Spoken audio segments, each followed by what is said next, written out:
here's what we believe. All of our students have some sort of value that they can offer.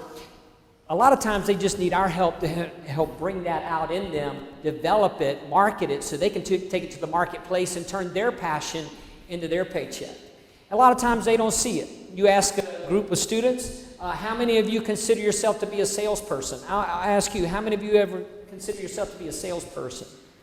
And then you re-ask the question, how many of you have ever convinced your parents to buy you something? It's welcome to the sales department, right? I remember everybody's selling something, right? I was in the mall with my daughter. She said, Daddy, do you want to go to Starbucks before or after lunch? Either way, what she get? It's not a matter of if we're going, it's when. Is it before or after lunch? They're brilliant in the way they phrase this stuff, and they never took a course on sales or overcoming objections. I remember Friday night game night at the school. She wants to stay out later than we're going to let her.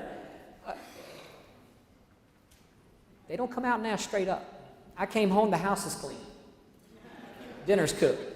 Table's set. Here's how I know something's wrong. She's happy. She's grinning so wide she could eat a banana sideways. I said, what's wrong? She said, oh, nothing. Let me make your plate. Now we know something's up, right? She said, look, Daddy, tonight I have an extraordinary opportunity. In fact, you're going to be excited for me. I said, what is it? How many of you, your kids, have ever used your own words against you to get what they want? That's a sales technique. You may not know that, where you take someone else's words and give it back to them. Unfortunately, my words are in writing. She has a copy of both books. She's read them cover to cover, notes in the margin, highlighted words, not because they're great books, which they are.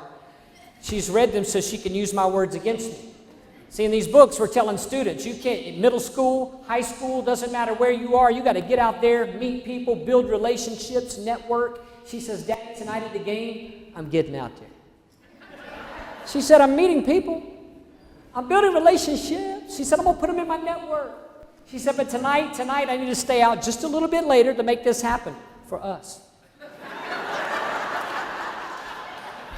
And as parents, we call it manipulation. I've got good news for you and your students. The marketplace calls it sales, and it is a marketable skill most of them possess. The truth is, they've been convincing people of stuff for years. They probably got 15, 16, 17 years of sales experience, but maybe they never thought about it quite like that. And the good news is, we believe they have so much more to offer. That's where we come in, to help pull it out of them. And we've seen a wide range of students. I have students, I went up to a student one time after the presentation. I said, hey, what'd you think of my presentation? He said, man, it was great. He said, but I don't need it. I said, why you say that? He said, well, I'm going to be an engineer. I said, that's cool. Let me ask you a question. When you graduate from college with your engineering degree and you go to interview with a company, guess what the other 30 people that day are going to have? He said, what? I said, they're going to have an engineering degree. The last question they ask in every interview is, why should we hire you? I speak the language. I said, if you don't have a good story, you're going to be OTD. He said, what's that? I said, out the door. And you know what they tell you on the way out the door? Hey, thanks for coming in today. We're going to hold on to your resume, and we will call you. And you know what that means? You will never hear from us again. And then we see another type of student. Some we got to pull a little bit back to earth. Here's the unfortunate thing. Many of them we're having to pick up off the ground. I had a guy call me. He said, Brooks, you got to help me. He said, I need a job. I said, well, tell me why you don't have one. He said, I'm slow. I said, what you mean you slow? You slow moving or slow thinking? He said, both. I'm on the phone with this guy for a few minutes. Guess what he's been told all his life since he was this high? He's been told he's slow. He gets into the interview. Kid's so honest. One of the first things that comes out of his mouth is, I said, you're never going to say that again. I said, you're not slow, you learn differently. Reminded me of the kid that wanted to be a sheriff deputy. Gets all the way in front of the sheriff for a little interview. Sheriff's got a series of questions. Question number 1, what's 1 and 1? The kid said, 11. Sheriff scratching his head. He said, well, he's not exactly wrong. Because if you put a 1 and a 1 together, what you got? He said, you got an 11. And we need people in this department who can think a little bit differently. Outside the box. Question number 2. What 2 days of the week start with the letter T? That kid said today and tomorrow. This kid's good. Third question. He said, who assassinated Abraham Lincoln? He said, I don't know. He said, you work on it and come see me. That guy ran out of the sheriff's department, skipped across the street to the barber shop where his buddies are getting a haircut. He goes in there. They said, how'd the interview go? He said, great.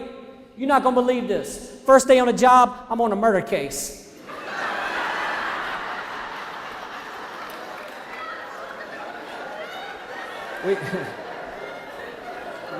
Now we call that the gap. Sometimes there's a gap between where they think they are and where they are. And without pouring ice water on their dreams, we come in line with the things that they're able to do and the possibilities that are out there being realistic. I have the opportunity to hire several keynote speakers a year.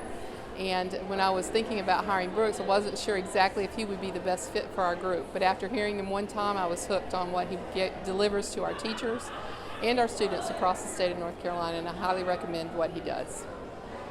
He was like a breath of fresh air. I laughed, I cried. He was very, very good. I would recommend any of his sessions or books to anyone. Very much enjoyed Brooks's presentation here at the 2016 CTE conference. It did hit the heart, the brain, and the funny bone. He is a very excellent presenter, and his material is just dead on for what we need here at the conference. And he is such an inspirational speaker, it's just almost unbelievable. Great presentation. Today, Brooks Harper gave a talk at our opening session for our summer conference.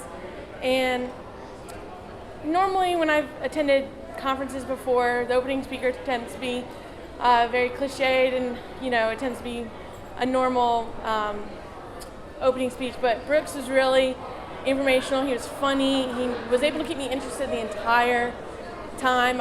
Our theme this year is do what you love and love what you do, and it's obvious that Brooks Harper does that. He's a great keynote. You remember what he says, you remember his stories, and he brings a lot of laughter to the presentation.